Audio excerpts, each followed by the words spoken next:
Notice record करिए ना मेरा फोन में सब फोन कर रहा है জানিয়েছি এবং এই সমস্যা আমরা সাথও দিয়েছি, আমি বলবো না সাথ দেয়, কিন্তু রিসেন্ট 1.5 মাস ধরে ওদের চিন্তা ভাবনা হচ্ছে আমাদের সম্পূর্ণ টাকা যেটা রয়েছে বকেয়া ব্যালেন্স সেটাকে তুলে দিতে হবে। তা সত্ত্বেও আমি ওদের কাছে সেই বিষয়টা আমি রিকোয়েস্ট করেছি, দেখ জানুয়ারির পর থেকে আমি তোদের পেমেন্টটা আস্তে আস্তে করে দিয়ে দেবো, এখন হঠাকারিতা করিস না, কারণ দেখ আমরা কাজে ফিরছি, সবাই কাজ করছি, সবাই আমরা কাজে রয়েছি স্যার 2 বছর থেকে স্যার আমরা কাজ থেকে জুড়ে আছি স্যার এই বিষয়টা নিয়ে। এবং সিম্পল এই যে ছেলেটা এই যে কথা বলছে অর্থনৈতিক সমস্যার জন্য আমি ওকে অফিসিয়ালি জবেও রেখেছি যে তুই মার্কেটিং ডিপার্টমেন্টে একটা বিষয় আমি বুঝতে পারলাম না, আপনি বিভিন্ন কোম্পানি থেকে মাল তুলছেন, মালটা বিক্রি করছেন, যে প্রফিট হচ্ছে তাদেরকে দিচ্ছেন, এই যে গ্যাপটা পয়সার যে ওরা যে পাবে এই গ্যাপটা তৈরি হলো কেন? গ্যাপটা মাঝখানে স্যার একটা লকডাউন আমাদের একটা বড় জায়গা Lockdown নষ্ট তো করেছে, কুড়ি তারপরে বছর হঠাৎ করে ধরে করোনা এনজেলমেন্টটা করে দিয়েছিল না। আমাদের এনজেলমেন্টটা সব টাকাগুলো তুলে হ্যাঁ আমাদের 22 22 থেকে 25 না না ওটা তো ঠিক আছে, ওরা তারপরে কাজ করেছে। 2 বছর পেমেন্ট পাইনি, 2 বছর 22 থেকে 25 এর মধ্যে প্রবলেমটা হয়েছে। 22 থেকে নয় স্যার, 24 মার্চ থেকে কাজ করেছে ওরা, 24 মার্চ থেকে ওরা বলছে 22 থেকে কন্টিনিউ পেমেন্ট দিয়েছে। আপনি লকডাউন যাচ্ছেন, লকডাউন 20 তে হয়েছে। আমি বলছি পেমেন্টটা যায়নি কেন 2024 থেকে 2025 আমাদের অ্যাকাউন্টে পেমেন্টটা যায়নি কেন?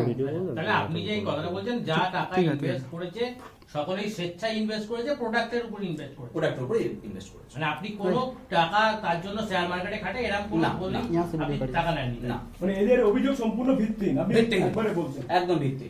ব্যাস, চলো। তাহলে এই যে ড্রিম সলিউশন ওই এঞ্জেল 1 এবং জিরোদার সঙ্গে একটা ওটা ওই বিষয়টা কি যেটা এরা বলছে, অ্যাঞ্জেল 1 জিরোদার যেটার সাথে শুরু হয়েছে তাদের সাথে আমাদের কোনো সম্পর্ক নেই। একটা টাইমে আমাদের একটা সম্পর্ক ছিল, সেই সম্পর্কটা আমরা ছিন্ন করেছিলাম, তার কারণ কবে, আমাদের- সেটা কবে? সেটা বহু আগে, কবে সেটা? 2022 এর আগে, আচ্ছা, মানে 2021 এর আগে। তখন করতেন? হ্যাঁ তখন আমরা করতাম।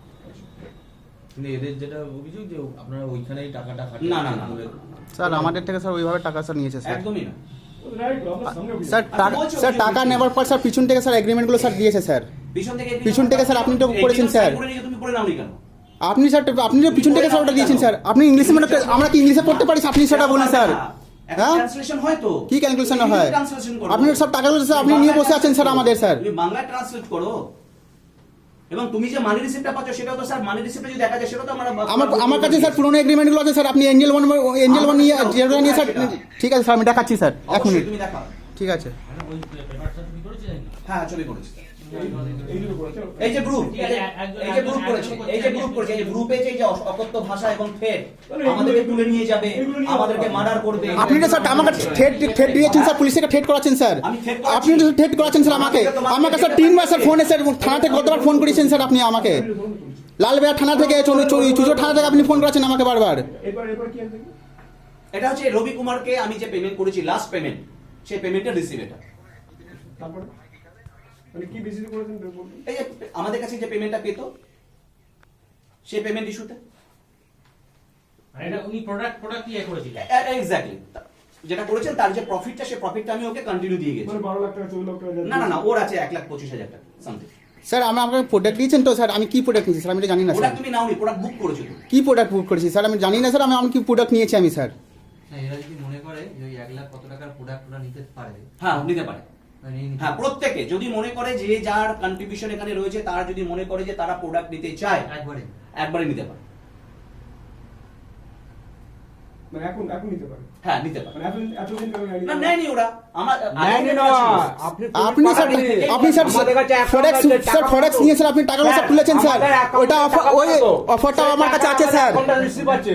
ওই অফারটা দাও 12.5% যে অফারটা দিয়েছিল স্যার ওটা ফরেক্সের ওটা প্রত্যেকটা অ্যাকাউন্টে টাকা ওই টাকাটা কেন দিত? প্রোডাক্ট থেকে দিত? প্রোডাক্ট থেকে কোনো টাকা দেয় না। ওই ফরেক্সের টাকা ফরেক্সের যে যেটা পাঠিয়েছিল যেটা কোনো দেয় না। ফরএভারের কমসে কম কোন প্রোডাক্ট ওই ফরেক্স নিয়ে তারপর অ্যাঞ্জেল 1 জেরোদা নিয়ে সব টাকাগুলো স্যার আপনি তুলেছেন স্যার। মিথ্যা কথা কেন বলছেন এবার স্যার? তোমাদের ওই লাভ আমরা বাঁচি এত পার্সেন্ট তোমাদের। আমাদের টাকাগুলো ফেরত দিননি স্যার। আমরা ঝামেলা করতে চাই না স্যার, ঠিক আছে? তোমাদের বিষয়টা আমি বলে দিচ্ছি। হ্যাঁ আপনি ওদের পড়ান। এদিকে আমি ওদের বিষয়টা নিয়ে পুরোপুরিভাবে লিগালে গেছি। এই 15-16 জনের পেমেন্ট সম্পূর্ণভাবে আমি থানায় গেছি, কোর্টে গেছি, আর আমাদের যেখানে এ হয় হ্যাঁ স্যার ব্যাপারটা হচ্ছে আমাকে ওরা যদি লিগালি ভাবে পেমেন্টটা দেয় তাহলে আমাকে লিগালি পেমেন্টটা নিক। পেমেন্টটা দেয় বলতে মিন্স হচ্ছে কি দেয় না এটা দেখুন কোর্টে আমাকে যেতে হচ্ছে, তার কারণ আমার ওরা বলছে যে শেয়ার এন্ড মার্কেটের নাম করে, আপনি বলছেন আমার বক্তব্য স্যার যদি আমি কিছু ভুল করে থাকি সেটা কোর্ট ডিসিশন নিক। না আপনি বলছেন দুটো বিষয়, আইন সিদ্ধান্ত নিক সেটা। একটা বলছে ওরা আমি যদি কোনো প্রবলেম করে থাকি সেটা আইন সিদ্ধান্ত নিক। আমি তো ওদের পেমেন্ট দিতে চাইছি, কিন্তু এইভাবে উচ্ছৃঙ্খল বানাতে করে তো পেমেন্ট হয় না স্যার। আমি ওদের পেমেন্ট দিতে চাইছি, কিন্তু পেমেন্টটা সেটা এই যে 15-16 জন 20 জন আছে যারা চাইছে, কতজন পেমেন্ট কত টাকা হবে? মানে কত টাকা হবে, কতজন কত টাকা হবে? স্যার এটা দেখতে হবে হিসাবপত্র। না তা মোটামুটি মানে ওরা অ্যাভারেজ এক একটা এলাকায় বলছে প্রায় 2 কোটি টাকা। না এগুলো ভিত্তিহীন কথা, এগুলো সম্পূর্ণ তা ভিত্তিহীন। মোটামুটি কত সেটা? কত দেখুন, ইনভেস্ট টাকা যেরকম নেওয়া হয়েছে আচ্ছা, সেটা কত সেটা কত? আপনার কাছে তো একটা অ্যামাউন্ট থাকবে, আপনার তো একটা হিসাব থাকবে। হবে 25-30 লাখ টাকা হবে। আমার এই টিমে আছে 28 লাখ টাকা। আমার সিনিয়র আছে, তার আছে কোটি কোটি টাকা মনে হয় স্যার নিয়ে নিয়েছে স্যার। হ্যাঁ? টাকা তো পেয়ে আমার বললাম তো 28 লাখ টাকা আমাদের। টাকা পেয়েও কত তো। দিয়েছে? আমার শাশুড়ি স্যার 10 লাখ টাকা আছে স্যার, এমনি 28 লাখ কি করে হয়ে যাবে? হ্যাঁ তোমার শাশুড়ি তো টাকা পেয়েও তো কি পেয়েছে স্যার, কি পেয়েছে? আপনি কি দিয়েছেন, কি দিয়েছেন স্যার? কন্টিনিউ ব্যাংকিং হিসাবটা দেখে নাও স্যার ওইভাবে ভুলভাল স্যার বলবেন না স্যার, ঠিক আছে স্যার? ওইভাবে ভুলভালগুলো বলুন না স্যার, আমাদের টাকাগুলো ফেরত দিয়ে দিন স্যার। আমাদের টাকা স্যার না দিলে আমরা স্যার ভিডিও দিয়ে করবো স্যার। তালা বন্ধ করে পালিয়ে গেছি স্যার। আমি পালাবার মানুষ নই। আমাদের ট্রেনিং মিটিং ছিল, তার জন্য আমি গেছিলাম। আমরা সোমবার থেকে অফিস খুলছি। যদি কারোর মনে হয় কোনো কিছু দরকার আছে, যদি মনে হয় যে এখানে সমাধান হচ্ছে না, আমি বারবার করে বলেছি তাদেরকে তোমরা লিগ্যালের কাছে যাও। যে অভিযোগটা উঠেছে সম্পূর্ণ ভিত্তিহীন। ভিত্তিহীন। আমরা তো এই তো অফিসে রয়েছি, আমরা তো অফিসে বসে মিটিং করছি, আমরা তো অফিস খুলছি স্যার, আমি এবার আমাদের সোম থেকে শনি দেখুন বাইরে নোটিশ। স্যার আমি একবার রিকোয়েস্ট করছি স্যার, আমরাও স্যার প্রেস কনফারেন্স করতে চাই স্যার। খোলা ছিল। আমাদেরও স্যার, আমার সব লোকজন আসবে, তখন উনি বলবেন স্যার, আর তখন পুরোপুরি দেখাবেন স্যার। যে ওরা লক্ষ লক্ষ টাকা আপনাকে দিয়েছে, আমার প্রায় জিনিস, হ্যাঁ। ওরা বলছে 2 কোটি টাকা আপনাকে দিয়েছে। বলছি একটা কথা বলুন, যে তাহলে আপনি বলছেন যে টাকাগুলো এরা ইনভেস্ট করেছে আপনার কাছে, সেগুলো প্রোডাক্ট নেওয়ার পারপাসেই ইনভেস্ট, প্রোডাক্ট নেওয়ার পারপাসে ইনভেস্ট করেছে। এটা কি সম্পূর্ণ লেখা ছিল আপনার? লেখা ছিল। তাদের এগ্রিমেন্টে লেখা